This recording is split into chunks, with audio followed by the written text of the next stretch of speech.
Good morning, dear ones. Welcome to day 29.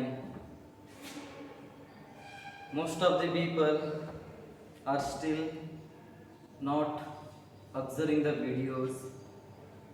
During the call, when I asked to them, sir, 2 more videos are left, so 5 more videos are left. But it's reality, minimum 15 videos are left. Because in your college you are showing, if you watch the videos it's showing the complete, if you not watch the videos it will be showing the incomplete. Okay, so your midterm exams are coming near. December 14th it will be start, right? This chapter also for your midterms exam, chapter 1, chapter 2, chapter 3, chapter 4 and chapter 5, all the 5 chapters we are covered for the midterm portion, respectively for the accountancy also, business studies also, statistic or computer science also.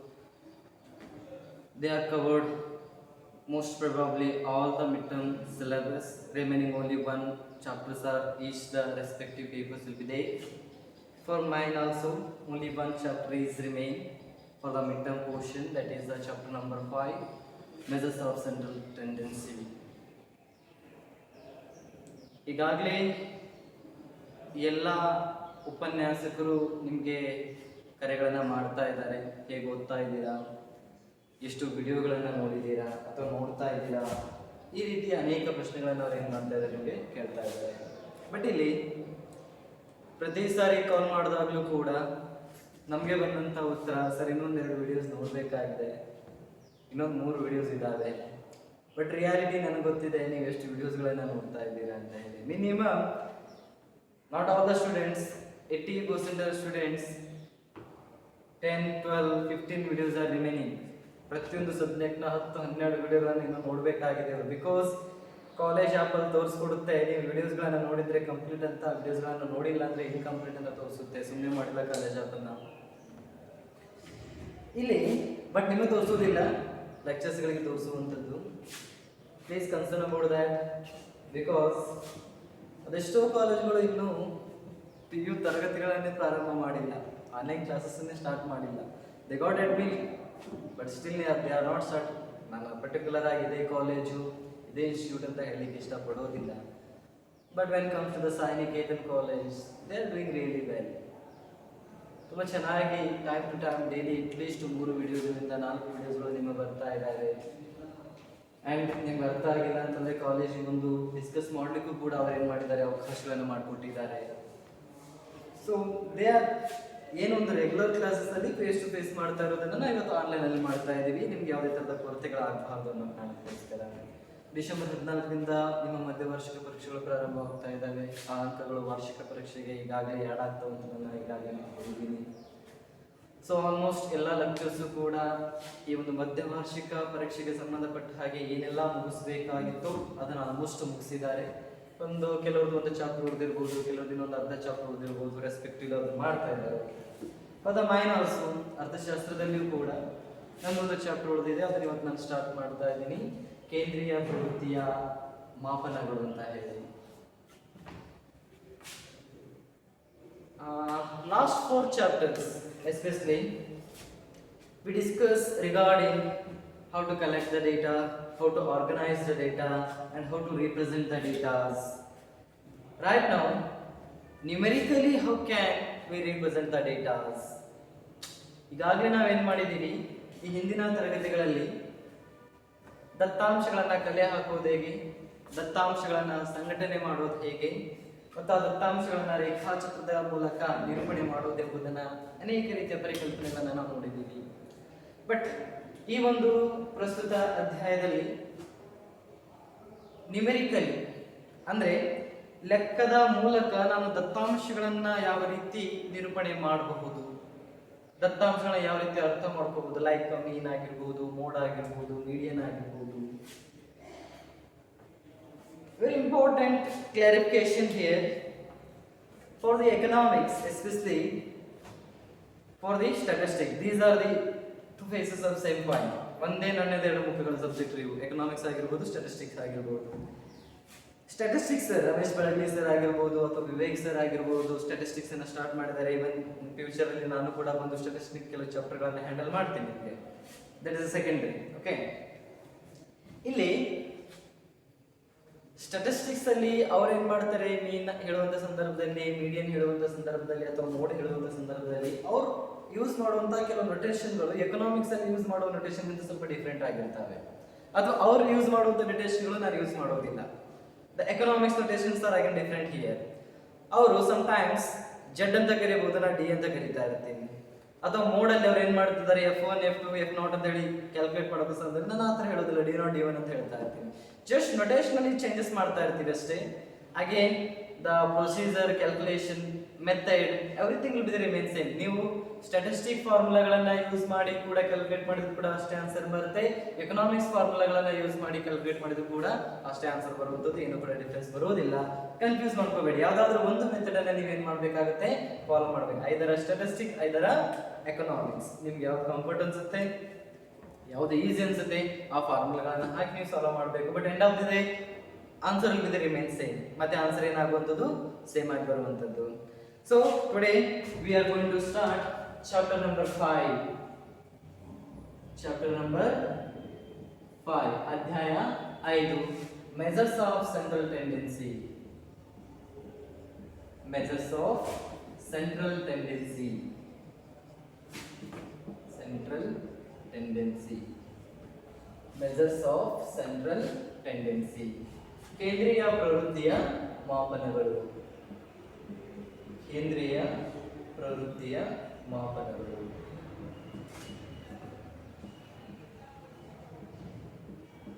All the 4 chapters we already discussed that theoretical concept, diagrammatical concept, but here now onwards we are going to start numerical concept.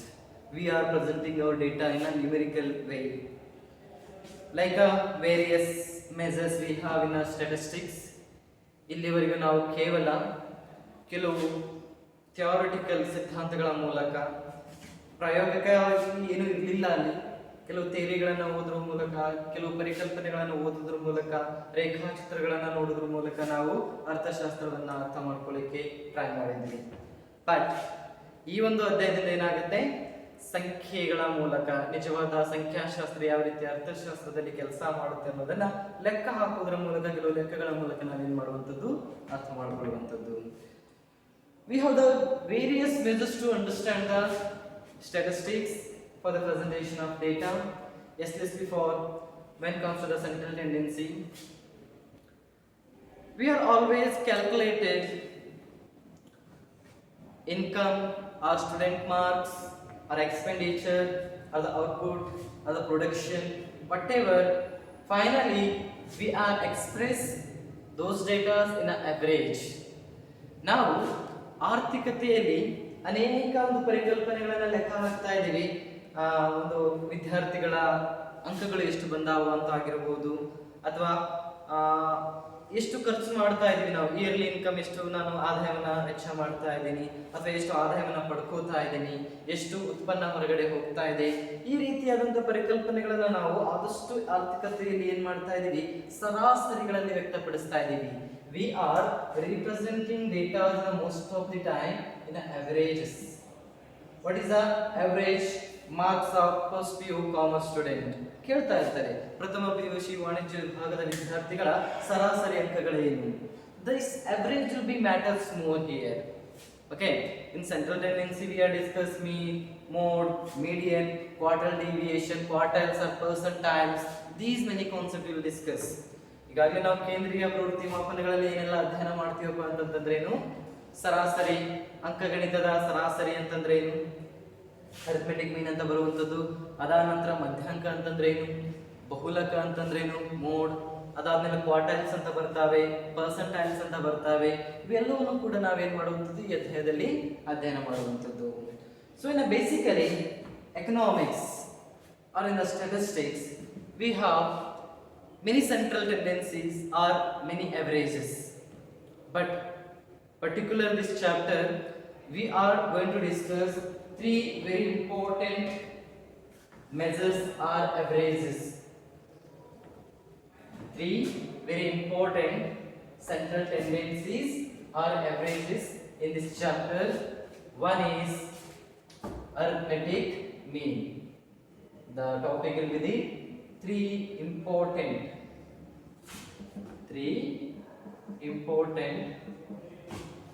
measures of central tendency or averages. Three important averages. So ಸಂಖ್ಯಾಶಾಸ್ತ್ರದಲ್ಲಿ ಅಥವಾ ಈ ಅಧ್ಯಾಯದಲ್ಲಿ ಬರುವಂತಹ ಬಹುಮುಖ್ಯವಾದಂತಹ ಮೂರು ಸರಾಸರಿಗಳು ಯಾವಪ್ಪ ಅಂತಂದ್ರೆ first one is arithmetic mean. Second one is median. Third one is mode. Kannada we can translate this arithmetic mean ಅಂಕಗಣಿತ ಸರಾಸರಿ. Second one we have ಮಧ್ಯಾಂಕ, ಎರಡನೇದಾಗಿ ಏನಂತ ಕರೀತಾ ಇದ್ದೀರಿ ಮಧ್ಯಾಂಕ.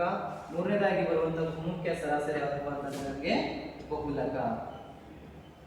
ಓಕೆ, ಅಪಾರ್ಟ್ ಫ್ರಮ್ ದೀಸ್ ಅವರೇಜಸ್, ಇವುಗಳನ್ನ ಬಿಟ್ಟು ಮತ್ತು ಮೂರು ಸರಾಸರಿಗಳು ಅಥವಾ ಇನ್ನೊಂದೆರಡು ಸರಾಸರಿಗಳು ಯಾವ ಬರ್ತಾವಪ್ಪ ಅಂತಂದ್ರೆ apart from these averages we have two more averages. One is a geometric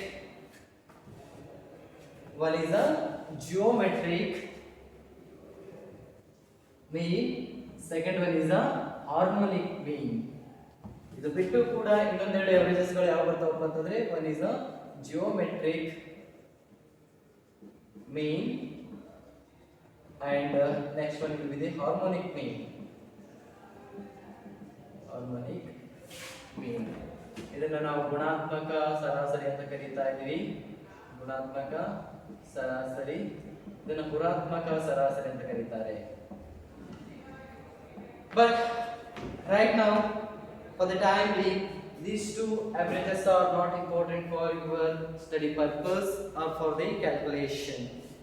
But for the higher education, for the research purpose, even a geometric also, harmonic mean also very important. But right now, these three averages are very important for the calculation and understanding the some concept in economics. ಪ್ರಸ್ತುತವಾಗಿ ಈ ಮೂರು ಸರಾಸರಿಗಳು ಮುಖ್ಯವಾಗಿ ನಮಗೆ ಬೇಕಾಗ್ತವೆ ಅರ್ಥಶಾಸ್ತ್ರವನ್ನು ಅಧ್ಯಯನ ಮಾಡ್ಕೊಳ್ಳಿಕ್ಕೆ ಆಗಿರಬಹುದು ಅಥವಾ ಅರ್ಥ ಮಾಡ್ಕೊಳ್ಳಿಕ್ಕೆ. ಅದನ್ನ ಬಿಟ್ಟು ಕೂಡ ನಮಗೆ ಎರಡು ರೀತಿಯಾದಂತಹ ಏನಿದಾವೆ ಸರಾಸರಿಗಳಿದಾವೆ. ಬಟ್ ಸಮಯಕ್ಕೆ ಅನುಸಾರವಾಗಿ ಮತ್ತು ಈ ಒಂದು ಅಧ್ಯಾಯದಲ್ಲಿ ನಾವು ಮುಖ್ಯವಾಗಿ ಇಂಪಾರ್ಟೆನ್ಸ್ ಕೊಡ್ತಾ ಇರೋದು ಈ ಮೂರು ಸರಾಸರಿಗಳಿಗೆ. ಈ ಎರಡು ಸರಾಸರಿಗಳ ಜಸ್ಟ್ ಮೀನಿಂಗ್ ಅನ್ನ ಮಾತ್ರ ನಾವು ಏನ್ ಮಾಡ್ತುವಂಥದ್ದು ನೋಡುವಂಥದ್ದು. So can we start the first arithmetic mean. See here in the arithmetic mean we have the two types of calculation or classification of arithmetic in the two types. One is the unorganized data, second one is the organized data. So ಎರಡು ರೀತಿಯಾದಂತಹ ಒಂದು ಅಂಕಗಣಿತ ಸರಾಸರಿಗಳು ಬರ್ತವೆ ನಮಗೆ calculation part ಅಲ್ಲಿ. ಒಂದು ವರ್ಗೀಕೃತ ದತ್ತಾಂಶಗಳು ಅಂತ ಬರ್ತವೆ, ಇನ್ನೊಂದು ಅವರ್ಗೀಕೃತ ದತ್ತಾಂಶಗಳು ಅಂತ ಹೇಳಿ ಕಂಡುಹಿಡಿಯುವಂಥದ್ದು. ಸೊ ಹಾಗಿದ್ರೆ ವರ್ಗೀಕೃತ ದತ್ತಾಂಶಗಳು ಅಂತಂದ್ರೆ ಏನು ಅಥವಾ ಅವರ್ಗೀಕೃತ ದತ್ತಾಂಶಗಳು ಅಂತಂದ್ರೆ ಏನು? So first we have to discuss what is the meaning of this arithmetic mean. ಮೊದಲಾಗಿ ಏನು ನೋಡೋಣ, ಈ ಅರ್ಥಮೆಟಿಕ್ ಮೀನ್ ಅಂತಂದ್ರೆ ಏನು, ಅದಾದ್ಮೇಲೆ ಅದರ ಕ್ಲಾಸಿಫಿಕೇಶನ್ ಅನ್ನು ನೋಡುವಂತದ್ದು. First try to understand what is the meaning of arithmetic mean. We know how to calculate arithmetic mean and already I hope you people are already studied in a statistic. ಈಗಾಗಲೇ statistic ಅಲ್ಲಿ ನೀವು study ಮಾಡಿದ್ದೀರಾ ಅಂತ ಅನ್ಕೋತೀನಿ. First will be the arithmetic mean.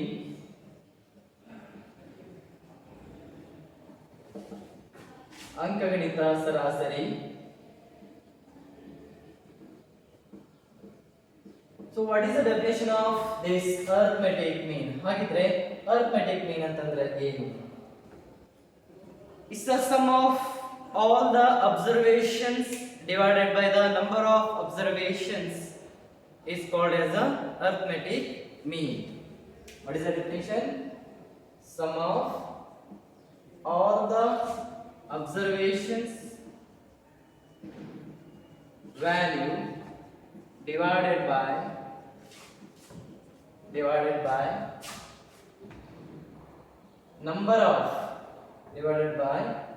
number of observations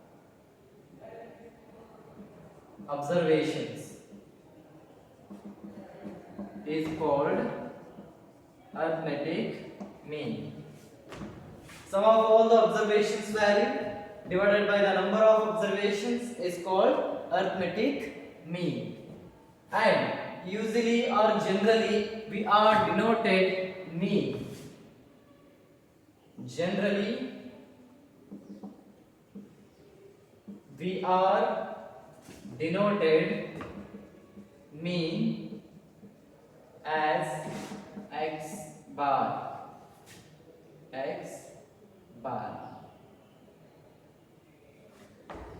ಈ ರೀತಿಯಾಗಿ ಏನು ಮಾಡ್ತಾ ಇದೀವಿ ನಾವು ಮೀನನ್ನ ಅರ್ಥ ಮಾಡ್ಕೊಳ್ಳುವಂಥದ್ದು. ಫಾರ್ ಎಕ್ಸಾಂಪಲ್ ಕೇಳ್ತಾರೆ ಮೀನ್ ಅಂತಂದ್ರೆ ಏನು, ಡೆಫಿನಿಷನ್ 1 ಮಾರ್ಕ್ಸ್ಗೆ 2 ಮಾರ್ಕ್ಸ್ಗೆ ಬರಿ ಅಂತ ಕೇಳಿದಾಗ ಯಾವ ರೀತಿ ನಾವೇನ್ ಮಾಡಬೇಕು ಬರೀಬೇಕಾಗುತ್ತೆ. ಅಂಕಗಣಿತ ಸರಾಸರಿ ಅಂತಂದ್ರೆ ಏನು? ಎಲ್ಲ ಪ್ರಾಪ್ತಾಂಕಗಳ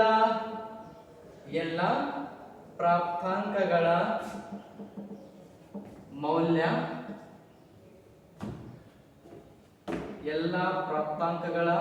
ಮೌಲ್ಯವನ್ನು ಪ್ರಾಪ್ತಾಂಕಗಳ ಸಂಖ್ಯೆಯಿಂದ ಭಾಗಿಸಿದಾಗ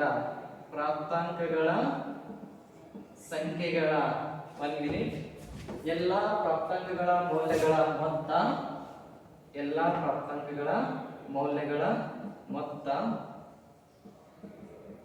ಮೊತ್ತವನ್ನು ಪ್ರಾಪ್ತಾಂಕಗಳ ಸಂಖ್ಯೆಯಿಂದ ಭಾಗಿಸಿದಾಗ ಬರುವುದೇ ಅಂಕಗಣಿತ ಸರಾಸರಿ. ಸಾಮಾನ್ಯವಾಗಿ ಅಂಕಗಣಿತ ಸರಾಸರಿಯನ್ನ ನಾವು x ಬಾರ್ ಅಂತ ಹೇಳಿ ಏನ್ ಮಾಡ್ತಾ ಇದೀವಿ? ಸಂಕೇತ ಮಾಡ್ತಾ ಇದೀವಿ. ಸಾಮಾನ್ಯವಾಗಿ ನಾವು ಅಂಕಗಣಿತ ಸರಾಸರಿಯನ್ನ x ಬಾರ್ ಅಂತ ಹೇಳಿ ಏನ್ ಮಾಡ್ತಾ ಇದೀವಿ? ನಾವು ಸಂಕೇತ ಮಾಡ್ತಾ ಇದೀವಿ. 1 marks is very important for the definition purpose. What is the meaning of arithmetic mean? So just take an example here. I'm not taking the textbook example. ಇಲ್ಲಿ ಟೆಕ್ಸ್ಟ್ ಬುಕ್ ಎಕ್ಸಾಂಪಲ್ ಅನ್ನು ತಗೊಳ್ಳುವಂತ ಅಗತ್ಯ ಇಲ್ಲ. ಸಾಮಾನ್ಯವಾಗಿ ಬೇರೆ ಎಕ್ಸಾಂಪಲ್ ಗಳನ್ನ ತೆಗೆದುಕೊಂಡು ನೋಡೋಣ. Then you can easily understand even a textbook example. If you want a textbook example also I can take here. Textbook example ಬೇಕಂದ್ರೆ ಅದನ್ನು ಕೂಡ ನಾವು ಏನು ಮಾಡುವಂತದಿವಿ?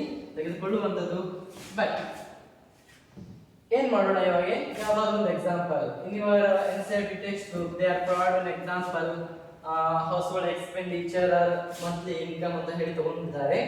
All the observations. For example ಏನು ತಗೊಂಡಿದ್ದಾರೆ ನೋಡೋಣ. they are taking the observations. ಈ ರೀತಿಯಾದಂತಹ ಪ್ರಾಪ್ತಾಂಕಗಳನ್ನು ಏನು ಮಾಡಿದ್ದಾರೆ ಅವರು ತಗೊಂಡಿದ್ದಾರೆ observations.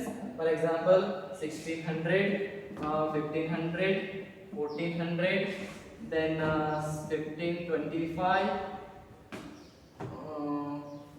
1425, 1525, then 1625, then 1630.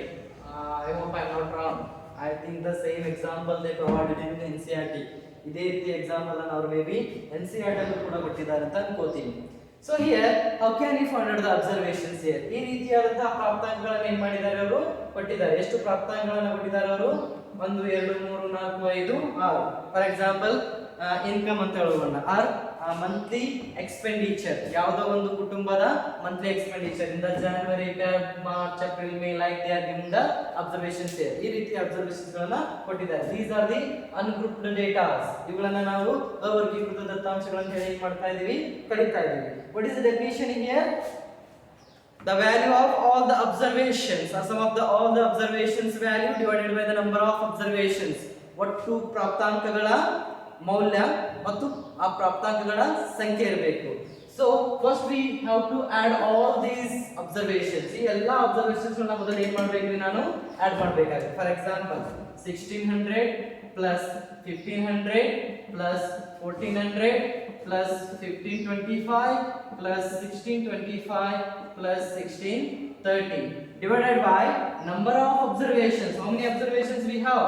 5 observations we have. 1 2 3 4 5 6. These are the sum of all the observations value. ಇಲ್ಲಿ ಮೇಲ್ಪಟ್ಟಿರುವುದು ಎಲ್ಲಾ ಪ್ರಾಪ್ತಾಂಕಗಳ ಒಟ್ಟು ಮೊತ್ತ, ಪ್ರಾಪ್ತಾಂಕಗಳ ಸಂಖ್ಯೆ, number of observations. So then you get the mean value.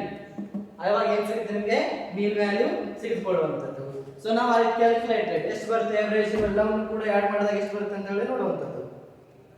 Okay, calculator. Okay, fine.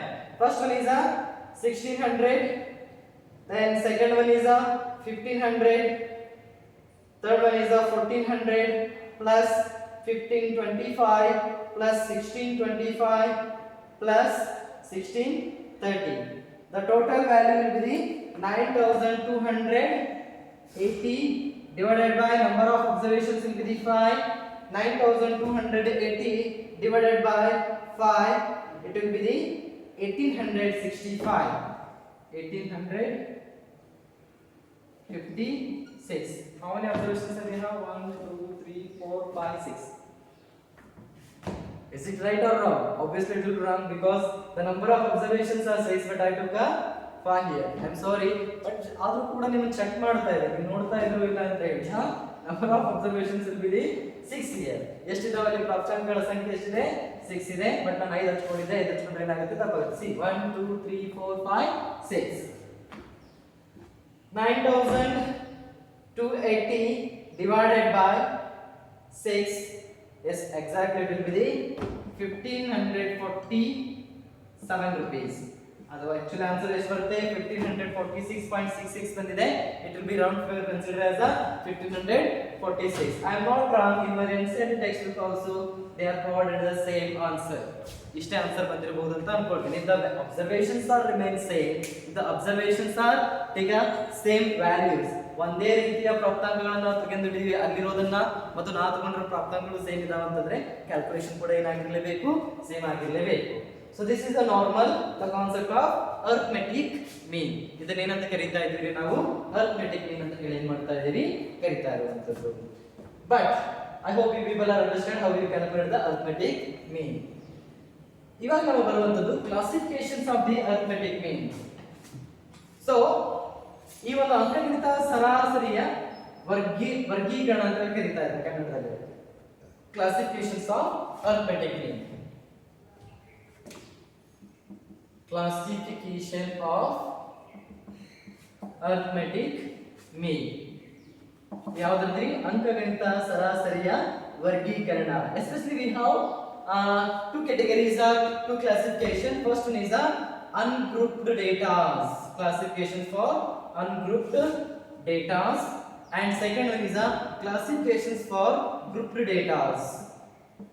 ಎರಡು ರೀತಿಯಾದಂತಹ ವರ್ಗೀಕರಣವನ್ನು ಮಾಡ್ತಾ ಇದ್ದೀವಿ ನಾವು. ಮೊದಲ ವರ್ಗೀಕರಣ ಏನು ಮಾಡ್ತಾ ಇದ್ವಿ? ಅವರ್ಗೀಕೃತ ದತ್ತಾಂಶಗಳು. ಅವರ್ಗೀಕೃತ ದತ್ತಾಂಶಗಳಿಗೆ ಏನು ಕಂಡುಹಿಡಿಯುವಂತಂದ್ರೆ ಸರಾಸರಿಯನ್ನು ಕಂಡುಹಿಡಿಯುವಂತದ್ದು. ಎರಡನೇದಾಗಿ ವರ್ಗೀಕೃತ ದತ್ತಾಂಶಗಳಿಗೆ ನಾವೇನಂತ ಮಾಡ್ತಾ ಇದ್ದೀವಿ? ಮೀನನ್ನ ಕಂಡುಹಿಡಿಯುವಂತದ್ದು. Is it clear? So we have the classification of two. One is the ungrouped data classification, second one is the grouped data classification. ಒಂದು ಅವರ್ಗೀಕೃತ ದತ್ತಾಂಶಗಳು, ಎರಡನೇದಾಗಿ ವರ್ಗೀಕೃತ ದತ್ತಾಂಶಗಳು. So next, under the arithmetic mean only we have three methods for the calculation. ನನಗೆ arithmetic mean ಅನ್ನು ಮೂರು way ಇಂದ ಕಂಡುಹಿಡಿಯಬಹುದು, but the answer will be the remain same. ಯಾವುದೇ method ಇಂದ ಮಾಡಿದ್ರು ಕೂಡ ಆನ್ಸರ್ ಏನು ಬರುತ್ತೆ? ಸೇಮ್ ಬರುವಂತದ್ದು. What are those three methods? One is a direct method, ನೇರ ವಿಧಾನ. Second one is a assumed method, ಕಲ್ಪನಾ ಅಥವಾ ಊಹಾತ್ಮಕ ಸರಾಸರಿ ವಿಧಾನ, assumed mean method ಅಂತ ಬರುತ್ತೆ. Next one is a third one is a step deviation method, ಹಂತ ವಿಚಲನ ವಿಧಾನ. So the same observations, if you calculated for all the three methods, you will get the same answer. ಒಂದೇ ರೀತಿಯ ಪ್ರಾಪ್ತಾಂಕಗಳನ್ನ ತೆಗೆದುಕೊಳ್ಳ್ರಿ, ಆ ಪ್ರಾಪ್ತಾಂಕಗಳನ್ನ ತೆಗೆದುಕೊಂಡು ಮೂರು ವಿಧಾನಗಳಿಂದ ಮಾಡಿದಾಗಲೂ ಕೂಡ ಬರುವಂತ ಏನಾಗುತ್ತೆ, ಫಲಿತಾಂಶ ಸೇಮ್ ಆಗಿರ್ಬೇಕು. ಅಂದಾಗ ಮಾತ್ರ ನೀವು ಮಾಡಿರೋ ಕ್ಯಾಲ್ಕುಲೇಷನ್ ಸೇಮ್ ಆಗಿದೆ ಅಂತ ಅರ್ಥ. Today's class I will take same values for the all three methods. ಇವತ್ತಿನ ತರಗತಿಯಲ್ಲಿ ಏನ್ ಮಾಡ್ತೀನಿ, ನಾನು ಒಂದೇ ಒಂದು ಪ್ರಾಪ್ತಾಂಕಗಳನ್ನ ತೆಗೆದುಕೊಳ್ಳುವಂಥದ್ದು, ಅದನ್ನು 3 ಮೆಥಡ್ ಮೂಲಕ ಸಾಲ್ವ್ ಮಾಡ್ತೀನಿ, ಸೇಮ್ ಆನ್ಸರ್ ಬಂದೇ ಬರುತ್ತೆ. But in your NCERT text book, ನಿಮ್ಮ NCERT ಟೆಕ್ಸ್ಟ್ ಬುಕ್ ಅಲ್ಲಿ ಏನ್ ಮಾಡಿದ್ದಾರೆ ಅವರು, ಡೈರೆಕ್ಟ್ ಮೆಥಡ್ ಗೆ ಒಂದು ವ್ಯಾಲ್ಯೂವನ್ನು ತೆಗೆದುಕೊಂಡಿರುವಂಥದ್ದು, and for this assumed mean method and as well as the step deviation method they took a same example, but for the direct method they took a different example. ಅಂದ್ರೆ ಒಂದು ನೇರ ವಿಧಾನಕ್ಕೆ ಒಂದು ಬೇರೆ ಒಂದು ಉದಾಹರಣೆ ತೆಗೆದುಕೊಂಡಿದ್ದಾರೆ. ಈ ಹಂತ ವಿಚಾರ ವಿಧಾನ ಮತ್ತು ಕಲ್ಪನಾ ಸರಾಸರಿ ವಿಧಾನದಲ್ಲಿ ಏನ್ ಮಾಡಿದರೆ ಇನ್ನೊಂದು ಬೇರೆ ಎಕ್ಸಾಂಪಲ್ ಅನ್ನು ತೆಗೆದುಕೊಂಡಿರುವಂತದ್ದು. ಬಟ್ ನಿಮ್ಗೆ ಅರ್ಥ ಆಗಲಿ ಅಂತ ಹೇಳಿ ನಾನು ಒಂದೇ ಒಂದು ಎಕ್ಸಾಂಪಲ್ ನ 3 ಮೆಥಡ್ ಗಳಿಂದ ಇವತ್ತು ಏನ್ ಮಾಡ್ತೀನಿ, ನಿಮಗೆ ಸಾಲ್ವ್ ಮಾಡ್ತೀನಿ. If you have any doubts then directly can contact me, ಅಥವಾ NCERT ನೋಡಿದ ತಕ್ಷಣ ಸರ್ ಹಿಂಗೆ ಬಿಡಿಸಿದ ಅಂತ ಹೇಳಿ ಈಸಿಯಾಗಿ ನಿಮ್ಗೆ ಏನಾಗುತ್ತೆ ಗೊತ್ತಾಗುವಂತದ್ದು. First we'll discuss the direct method. Especially we have the 3 methods for the calculation.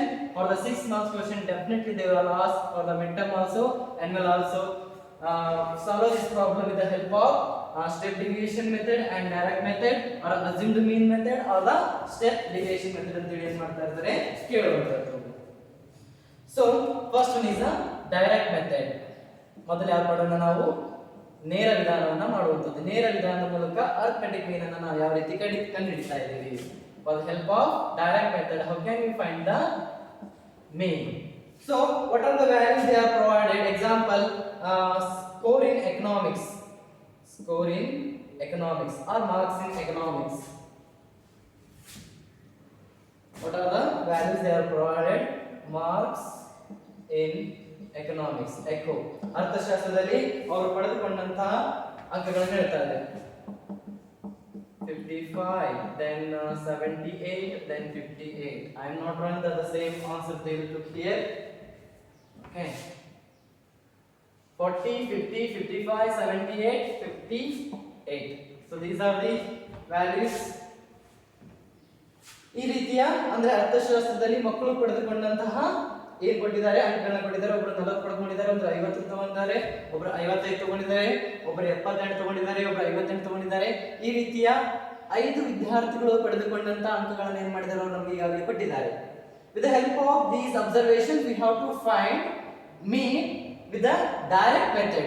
ಈ ಒಂದು ಪ್ರಾಪ್ತಾಂಕಗಳನ್ನ ಬಳಕೆ ಮಾಡಿಕೊಂಡು ನೇರ ವಿಧಾನದ ಮೂಲಕ ನಾನು ಏನು ಕಂಡುಹಿಡಿಯಬೇಕಾಗಿದೆ, ದತ್ತಾಂಶಗಳನ್ನ ಅಥವಾ ಫಲಿತಾಂಶಗಳನ್ನ ಕಂಡುಹಿಡಿಯಬೇಕಾಗಿದೆ. Formula for the direct method, x bar is equal to summation. It's very important. Summation x divided by n. Summation x divided by n. Summation x means all the observations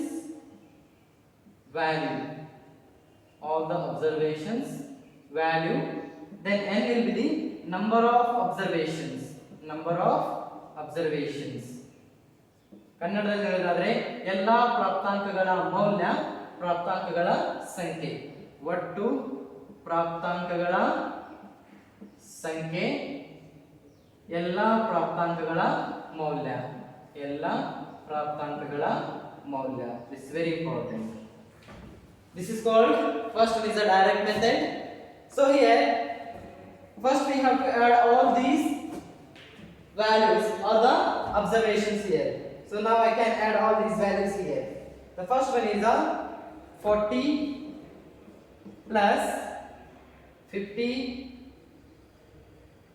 plus 55 plus 78 plus 58 plus 58. It will be the total 281. Divided by how many observations we have? 1, 2, 3, 4, 5. 5 students are there. Divided by 5. That is n. Right? So your summation x will be the 281. Your n will be the 5. Is nothing but your summation x. This is your nothing but n, right? So what is the answer now? 281 divided by 5. Simple example we have here right. ತುಂಬಾ easy ಆಗಿರುವಂತದ್ದು. ಅಲ್ಲಿ ಕೊಟ್ಟಿರುವ ಮೌಲ್ಯಗಳನ್ನ ತೆಗೆದುಕೊಳ್ಬೇಕು, ಆ ಮೌಲ್ಯಗಳ ಮೂಲಕ ಏನ್ ಮಾಡ್ಬೇಕು, ಅದನ್ನ ಆಡ್ ಮಾಡಬೇಕು, ಡಿವೈಡೆಡ್ ಬೈ ಎಷ್ಟು ಸಂಖ್ಯೆ ಅಂತ ಅದನ್ನ ನಾವೇನ್ ಮಾಡಿದೀವಿ ಕ್ಯಾಲ್ಕುಲೇಟ್ ಮಾಡಿದ್ವಿ ಅಂತ ಹೇಳಿ ಏನ್ ಮಾಡುವಂತದ್ದು ಕಂಡುಹಿಡಿಯುವಂಥದ್ದು. ಯಾವ್ದೊಂದು ಬಿಟ್ಟಿದ್ದೀನಿ ನಾನು 55 ಬಿಟ್ಟಿರುವಂತದ್ದು right. First one is a 40 plus 50 plus 55 plus 78 plus 58 divided by 2. So we'll get that 21 divided by 5 will be 56.2. ಇದನ್ನ ನೆನಪಿಡಿ. ಎಷ್ಟು ಬಂದಿದೆ ರೀ ನಾವು? 56.2 ಬಂದಿದೆ. With the help of direct method. ಯಾವ ವಿಧಾನದಿಂದ ಕ್ಯಾಲ್ಕುಲೇಟ್ ಮಾಡಿದಾಗ? ನೇರ ವಿಧಾನದಿಂದ ನಾನು ಕ್ಯಾಲ್ಕುಲೇಟ್ ಮಾಡಿದಾಗ ಎಷ್ಟು ಬಂತು ಆನ್ಸರ್ ನನಗೆ? 56.2. ಇದನ್ನ ಹಿಂಗೂ ಬರ್ಕೋಬಹುದು ಅಥವಾ ಈ ರೀತಿ ಬರ್ಕೋಬಹುದು. 40 50 55 78 58. The summation x is equal to 281. Number of observations will be the n is equal to 5. Then 281 divided by 5 you get the answer will be the 56.2. This is your average marks of the student. ಇಷ್ಟೆಲ್ಲ ತಗೊಂಡಿದ್ರು ಕೂಡ average ಅಂಕಗಳು economics ಅಲ್ಲಿ ಎಷ್ಟು ಪಡ್ಕೊಳ್ತಾ ಇದ್ವಿ ನಾವು? 56 point ಅಂದ್ರೆ 56 ಅಂಕಗಳನ್ನ ನಾವೇನ್ ಮಾಡ್ತಾ ಇದೀವಿ ಅಂತ ಆಯ್ತು, ತೆಗೆದುಕೊಳ್ತಾ ಇದೀವಿ ಅಂತ ಆಯ್ತು. Is it clear what is the direct method? Direct method ಮೂಲಕ ನಾವು ಹೇಗೆ ಕ್ಯಾಲ್ಕುಲೇಟ್ ಮಾಡಬೇಕು ಅನ್ನೋ ಗೊತ್ತಾಯ್ತಲ್ಲ. So can you move for the assumed mean method. Same example ಅನ್ನೇ ಯಾವ್ದ್ರ ಮೂಲಕ? ಅಸ್ಯೂಮ್ಡ್ ಮೀನ್ ಮೂಲಕ ಏನ್ ಮಾಡುವಂತದ್ದು ಕಂಡುಹಿಡಿಯುವಂತದ್ದು. ಆ ವಿಧಾನದಿಂದ ಮಾಡಿದಾಗಲೂ ಸಹ ನನಗೆ ಬರುವಂತ ಉತ್ತರ ಏನಾಗಿರ್ಬೇಕ್ರಿ? ಸೇಮ್ ಆಗಿರ್ಬೇಕು. ಗೊತ್ತಾಯ್ತಲ್ಲ? ಓಕೆ, ಅದರ ಮೂಲಕ ನೋಡೋಣ. ಸೆಕೆಂಡ್ ಮೆಥಡ್ ಇಲ್ಲಿ ಇಂಡೈರೆಕ್ಟ್ ಅಂತ ನಾವು ಕರೀಬಹುದು, ಅಥವಾ second one is assumed mean method. Assumed mean method is very easiest one. So this is for ungrouped data we are discussing now. ಯಾವ ದತ್ತಾಂಶಗಳಿಗೆ ನಾವು ವರ್ಗೀಕರಣವಾಗಿ ಅಧ್ಯಯನ ಮಾಡ್ತಾ ಇದ್ದೀವಿ? ಅವರ್ಗೀಕೃತ. These are ungrouped data. Group data means frequency should be there. ಎಲ್ಲಿ f ಬಂದು join ಆಗುತ್ತೋ ಅಥವಾ ಆ ವೃತ್ತಿಗಳು ಬರ್ತಾವೋ ಅದಕ್ಕೆ ನಾವು ವರ್ಗೀಕೃತ ದತ್ತಾಂಶಗಳು ಅಂತ ಕರೀತೀವಿ. ಅದನ್ನ ಹೇಳ್ತೀನಿ ನಾನು ಗ್ರೂಪ್ ಡೇಟಾ ಹೇಳುವಂತ ಸಂದರ್ಭದಲ್ಲಿ. Assumed mean, first we have to remember the formula. Is a direct method, assumed mean method or the step deviation method. ಯಾವುದೇ ವಿಧಾನ ಆಗಿರಬಹುದು, ಮೊದಲು ನಾವು ಏನ್ ಮಾಡ್ಕೋಬೇಕಾಗುತ್ತೆ? ಫಾರ್ಮುಲಾಗಳನ್ನ ರಿಮೆಂಬರ್ ಮಾಡ್ಕೋಬೇಕು. ಹಿಯರ್ ಫಾರ್ಮುಲಾ ಇದೆ assumed mean method a plus okay d divided summation d ಅಂತ ಕರೀತಾರೆ ಅಥವಾ d ಅಂತ ಕರೆಯುವಂಥದ್ದು. Summation d divided by n. Okay, so this is called assumed mean method formula. ಇದನ್ನ ಕನ್ನಡದಲ್ಲಿ ಏನಂತ ಕರೀಬಹುದು ನಾವು? ಕಲ್ಪಿತ ಅಥವಾ ಊಹಾತ್ಮಕ, ಯಾವುದಾದ್ರೂ ಓಕೆ. ಕಲ್ಪಿತ ಸರಾಸರಿ ವಿಧಾನ. The same observations I will take here. What are the observations we have? 40, next 50, 55, 78, 58. The same observations. Assumed mean method. Keep in your mind assumed mean method. A means assumed mean. Assumed mean. D means deviation. Is nothing but x minus a. I will tell you that what is the meaning of x minus a. Is a deviation. N means number of observations. Number of observations. A ಅಂತಂದ್ರೆ ಊಹೆ ಮಾಡಿಕೊಳ್ಳುವಂತಹ ಊಹಾತ್ಮಕ ಸರಾಸರಿ, deviation ವಿಚಲನೆ x minus a ಅಂತ ಕರೀತೀವಿ. ಮತ್ತು n ಅಂತಂದ್ರೆ ಒಟ್ಟು ಸಂಖ್ಯೆಗಳು ಎಷ್ಟಿದಾವೆ, ಒಟ್ಟು ಪ್ರಾಪ್ತಾಂಕಗಳು ಎಷ್ಟಿದಾವೆ ಅಂತ ಹೇಳಿ ಮಾಡುವಂಥದ್ದು. ಇನ್ನು when, so what is the useful of using this assumed mean method? Sir ಯಾಕೆ ಡೈರೆಕ್ಟ್ ಮೆಥಡ್ ಅಥವಾ ನಮ್ಗೆ ಆ ಒಂದು ನೇರ ವಿಧಾನ ಸಾಕಾಗಿತ್ತಲ್ಲ, ಯಾಕೆ ಈ ಅಸ್ಯೂಮ್ಡ್ ಮೀನ್ ಮೆಥಡ್ ಅನ್ನು ನಾನು ಫಾಲೋ ಮಾಡಬೇಕು? This is a very important question, right? ಕೇಳಬೇಕಾಗುತ್ತೆ ಕ್ವಶನ್ಸ್ ಗಳನ್ನ.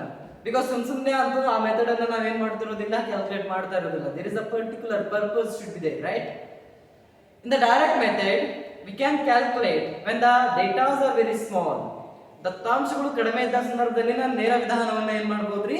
ಬರ್ಕೋಬಹುದು. If the number of datas are very large, for example thousands of observations are there, ಒಂದು ವೇಳೆ 1000ಕ್ಕಿಂತ ಹೆಚ್ಚು ಏನಾದರೂ ಪ್ರಾಪ್ತಾಂಕಗಳು ಇದ್ದಾಗ how can you calculate with the help of the direct method? ಆ ನೇರ ವಿಧಾನವನ್ನು ಬಳಕೆ ಮಾಡ್ಕೊಂಡು ಕ್ಯಾಲ್ಕುಲೇಟ್ ಮಾಡಬಹುದು. It will take a lot of time, right?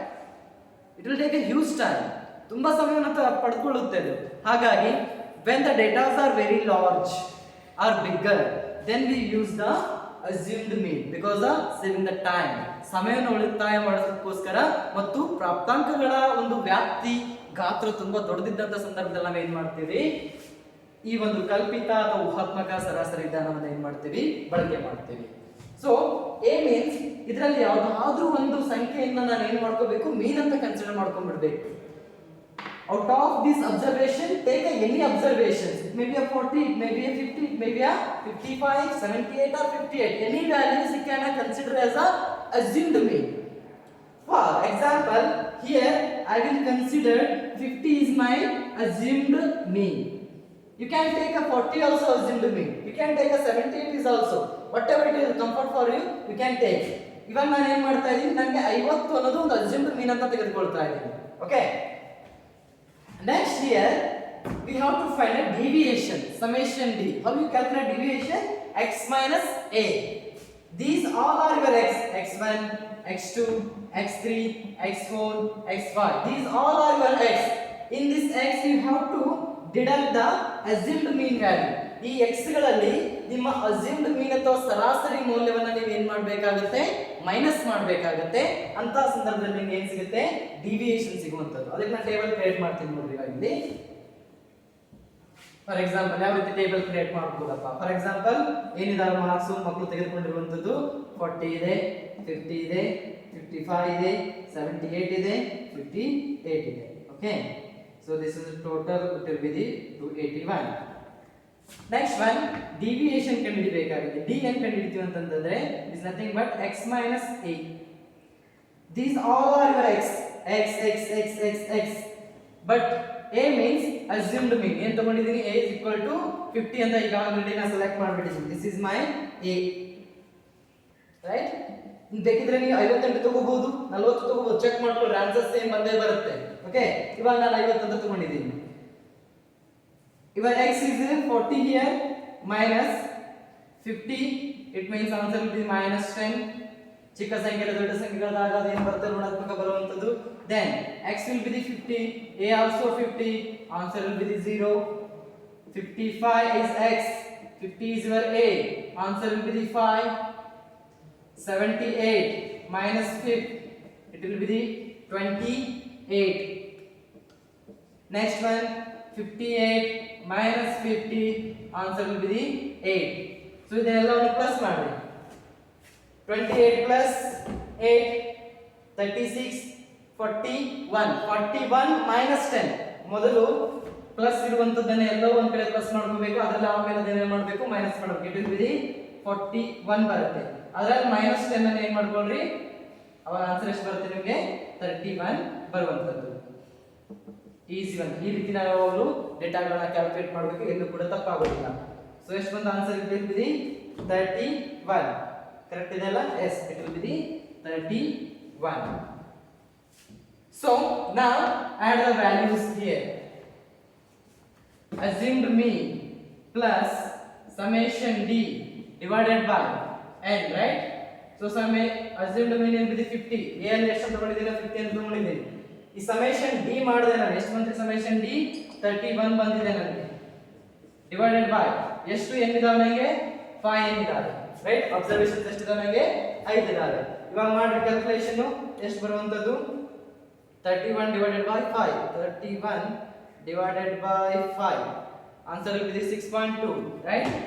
ಎಷ್ಟು ಬರ್ತಾ ಇದೆ, ಮೊದಲು ಏನು ಮಾಡಬೇಕು, ಡಿವೈಡೆಡ್ ಇರುತ್ತೋ ಮಲ್ಟಿಪಲ್ ಇರೋದನ್ನು ಮಾಡ್ಕೋಬೇಕು, ಆಮೇಲೆ ಪ್ಲಸ್ ಗೆ ಲಾಸ್ಟ್ ಪ್ಲಸ್ ಅನ್ನು ಮಾಡ್ಕೋಬೇಕಾಗುತ್ತೆ. ಇವೆರಡನ್ನು ಮಾಡ್ಕೊಂಡಾಗ ಎಷ್ಟು ಬಂತು ನನಗೆ, 6.2. ಪ್ಲಸ್ ಏನು ಮಾಡಬೇಕು, ಅದಕ್ಕೆ ನಾನು 50 ಮಾಡಬೇಕಲ್ಲ, ಇವು ಎಷ್ಟೇ ಡಿವೈಡ್ ಮಾಡ್ಕೊಂಡ್ರೆ 6.2 ಬಂದಿದೆ ನನಗೆ. 50 ಪ್ಲಸ್ 6.2, ಆನ್ಸರ್ ಎಷ್ಟು ಬಂತು, 56.2. Even for with the help of direct method also we get the same answer, 56.2. ನೇರ ವಿಧಾನದಿಂದ ಮಾಡಿದಾಗಲೂ ಕೂಡ ಉತ್ತರ ಎಷ್ಟು ಬಂದಿತ್ತು, 56.2 ಬಂತು. ಊಹಾತ್ಮಕ ಅಥವಾ ಕಲ್ಪಿತ ಸರಾಸರಿ ವಿಧಾನದಿಂದ ಮಾಡಿದಾಗಲೂ ಕೂಡ ನನ್ನ ಆನ್ಸರ್ ಎಷ್ಟು ಬಂತು, 56.2 ಬಂತು. ಅಂದಾಗ ಮಾತ್ರ ನೀವು ಕರೆಕ್ಟ್ ಮಾಡಿದ್ದೀರಾ ಅಂತ ಅರ್ಥ. ಆನ್ಸರ್ ಅಲ್ಲಿ ಏನಾದರೂ ರಾಂಗ್ ಬಂತಂದ್ರೆ ಇಲ್ಲೆಲ್ಲೋ ನೀವು ತಪ್ಪು ಮಾಡಿದ್ದೀರಾ ಅಂತ ಅರ್ಥ ಅಷ್ಟೇ. ಓಕೆ. ಯಾವುದೇ ವಿಧಾನದಿಂದ ಮಾಡಿದ್ರು ಕೂಡ ಪ್ರಾಪ್ತಾಂಕಗಳು ಮತ್ತೆ ಸೇಮ್ ಇದ್ದಾಗ ಯಾವುದೇ ವಿಧಾನದಿಂದ ಮಾಡಿದಾಗಲೂ ಕೂಡ ಬರುವಂತ ಉತ್ತರ ಏನಾಗಿರ್ಬೇಕು ಅಂತ ಹೇಳ್ತಿದ್ದಾರೆ, ಸೇಮ್ ಆಗಿರ್ಬೇಕು. ಫಾರ್ ಎಕ್ಸಾಂಪಲ್ ಸರ್ 15 ಯಾಕೆ ತಗೊಂಡ್ರೆ ನೀವು 40 ತಗೋಬಹುದಾಗಿತ್ತಲ್ಲ.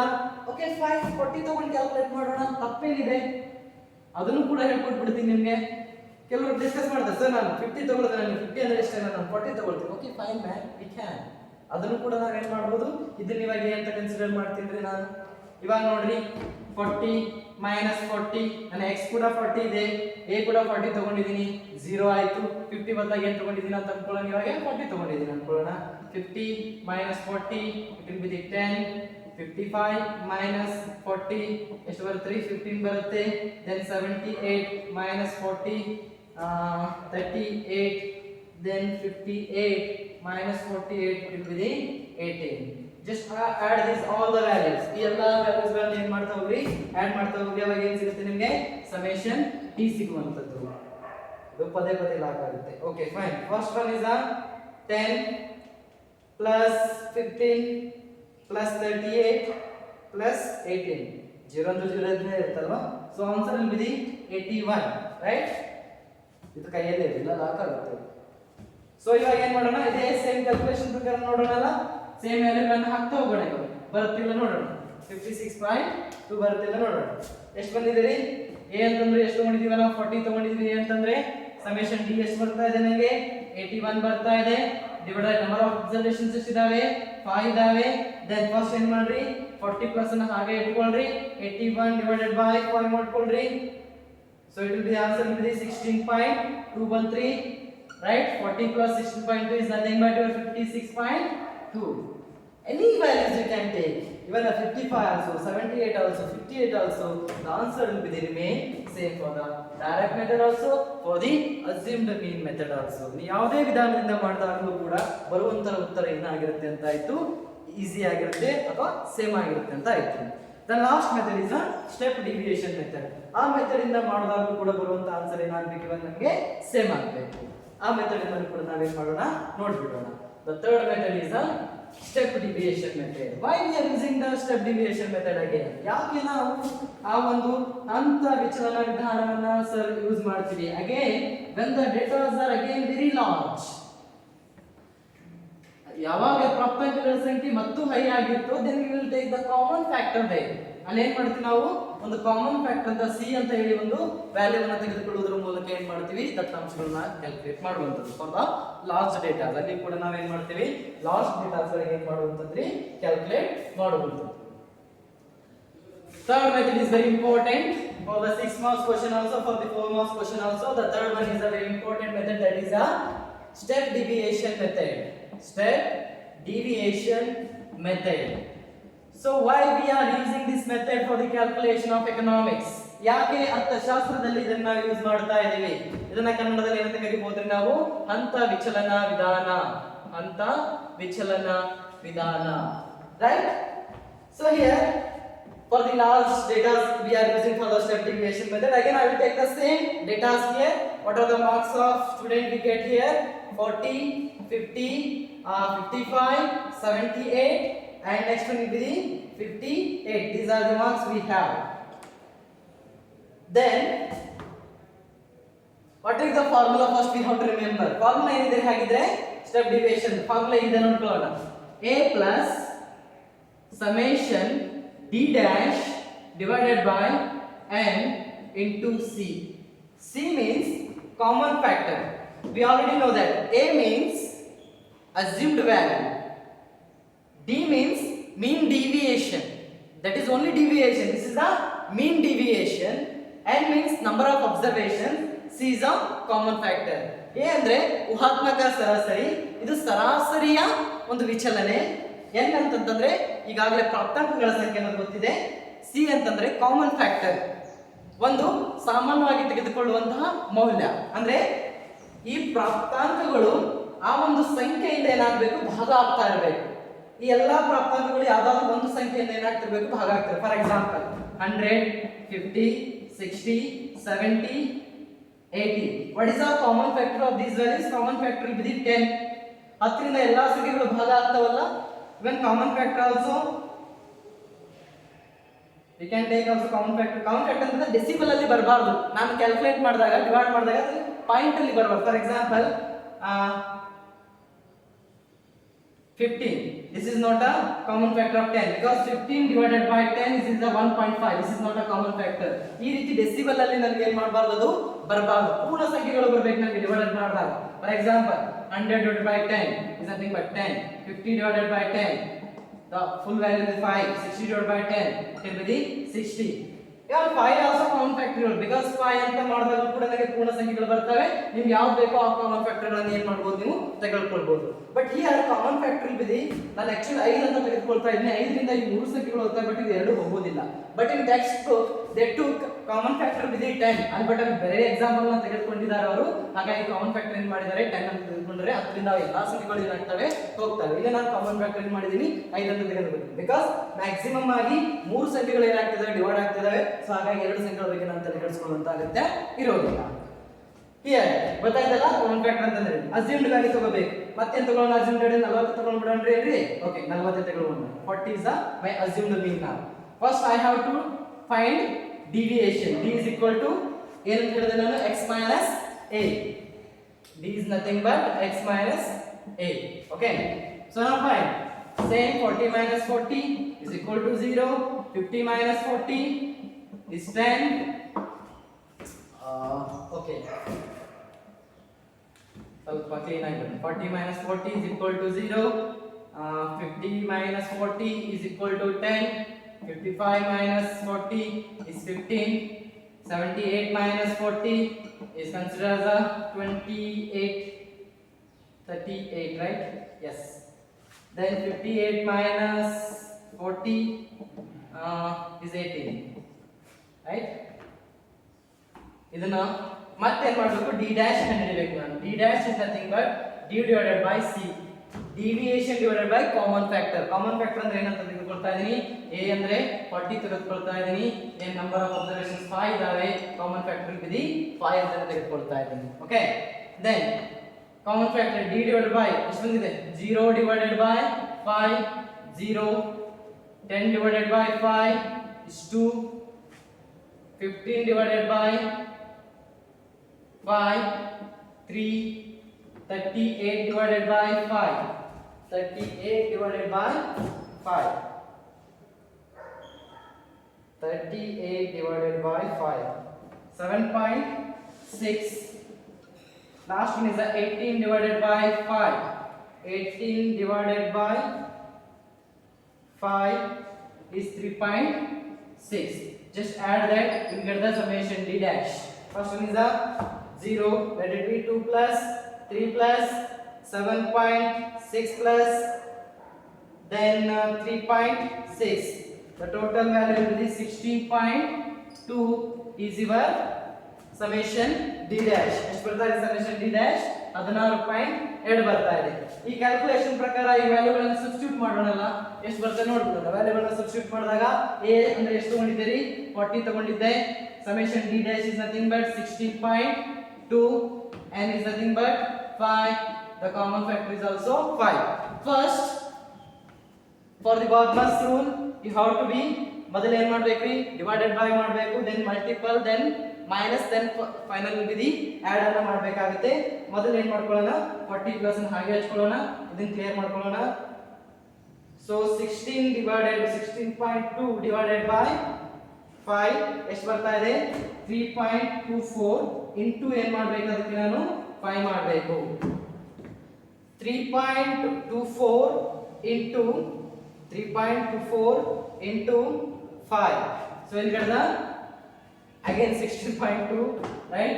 40 plus 16.2. Then final answer will be 56.2 is your mean. For the all three methods, ಯಾವುದೇ ವಿಧಾನದಿಂದ ಮಾಡಿದಾಗಲೂ ಸಹ ನನಗೆ ಬಂದಂತಹ ಉತ್ತರ ಎಷ್ಟಾಗಿದೆ, 56.2. It's a direct method, or is a assumed mean method, or is a step deviation method. ನೀವು ನೇರ ವಿಧಾನದಿಂದ ಆಗಿರಬಹುದು, ಅಥವಾ ಊಹಾತ್ಮಕ ವಿಧಾನದಿಂದ ಆಗಿರಬಹುದು, ಅಥವಾ ಹಂತ ವಿಚಲನ ವಿಧಾನದಿಂದಲೂ ಕೂಡ ಆಗಿರಬಹುದು. ಯಾವುದೇ ವಿಧಾನದಿಂದ ಮಾಡಿದಾಗಲೂ ಕೂಡ ಬರುವಂತ ಉತ್ತರ ಏನಾಗ್ತಾ ಇದೆ, ಸೇಮ್ ಆಗ್ತಾ ಇದೆ. For the ungrouped data, this is for the ungroup data, ಇದನ್ನ ಯಾವ ದತ್ತಾಂಶಗಳಿಗೆ ಮಾಡ್ತಾ ಇದೀವಿ, ಅವರ್ಗೀಕೃತ ದತ್ತಾಂಶಗಳಲ್ಲಿ ಯಾವ ರೀತಿ ನಾನು ಸರಾಸರಿಯನ್ನ ಕಂಡುಹಿಡಿತಾ ಇದ್ದೀನಿ. For the next class, for the tomorrow classes will discuss all 3 methods for the grouped data. ಇದೇ direct method, assumed mean method and step deviation method for the grouped data calculation. So ವರ್ಗೀಕೃತ ದತ್ತಾಂಶಗಳಲ್ಲಿ ನಾವು ಯಾವ ರೀತಿ ಮೀನ್ ಅನ್ನ ಕಂಡುಹಿಡಿಬೇಕು, ಈ 3 ವಿಧಾನಗಳಿಂದ ಅಂತ ಹೇಳಿ ನಾಳೆ ಕ್ಲಾಸ್ ಅಲ್ಲಿ ಬರುತ್ತೆ. ದೆನ್ ಕಂಟಿನ್ಯೂಸ್ ಸೀರೀಸ್ ಅಂತ ಬರ್ತವೆ, ಕಂಟಿನ್ಯೂಸ್ ಕ್ಲಾಸ್ ಅಲ್ಲೂ ಕೂಡ ನಾವು ಯಾವ ರೀತಿ ಕಂಡುಹಿಡಿಯಬಹುದು. Then median, mode, quartile and percentile. Just for 5-6 videos this chapter will be completed. 5-6 ತರಗಳಲ್ಲಿ ಈ ಚಾಪ್ಟರ್ ಅನ್ನ ನಾನು ಏನು ಮಾಡ್ತೀನಿ, ಕ್ಯಾಲ್ಕುಲೇಟ್ ಮಾಡ್ತೀನಿ. and very slow I will explain the numerical. Okay, I am very interested in the quantitative papers. ನನಗೆ statistics ಆಗಿರಬಹುದು, but quantitative ಅಂತ ಬಂದಾಗ ನನಗೆ ಭಾಳ ಇಂಟ್ರೆಸ್ಟ್ ಅದನ್ನ ಎಕ್ಸ್ಪ್ಲೇನ್ ಮಾಡಲಿಕ್ಕೆ. Because there is no theory at all here. ಬರೀ ಲಾಜಿಕ್ ಇರುತ್ತೆ, ಲಾಜಿಕ್ಗಳನ್ನ ಯೂಸ್ ಮಾಡಬೇಕು, ಎಕ್ಸ್ಪ್ಲೇನ್ ಮಾಡುವಂಥದ್ದು. Okay, if you get any doubts regarding for the statistics also you can come in. Okay, ಅವುಗಳನ್ನ ಏನು ಮಾಡ್ಬೋದು, ನೀವು ಕ್ಲಾರಿಫೈ ಮಾಡ್ಕೋಬಹುದು. Is it clear? ಅರ್ಥ ಆಯ್ತಲ್ಲ ಯಾವ ರೀತಿ ಇದನ್ನ ನಾವು ಕ್ಯಾಲ್ಕುಲೇಟ್ ಮಾಡ್ಕೊಂಡಿದ್ದೀವಿ ಅನ್ನೋದನ್ನ ಈ ರೀತಿ ನಾವು ಏನು ಮಾಡುವಂಥದ್ದು.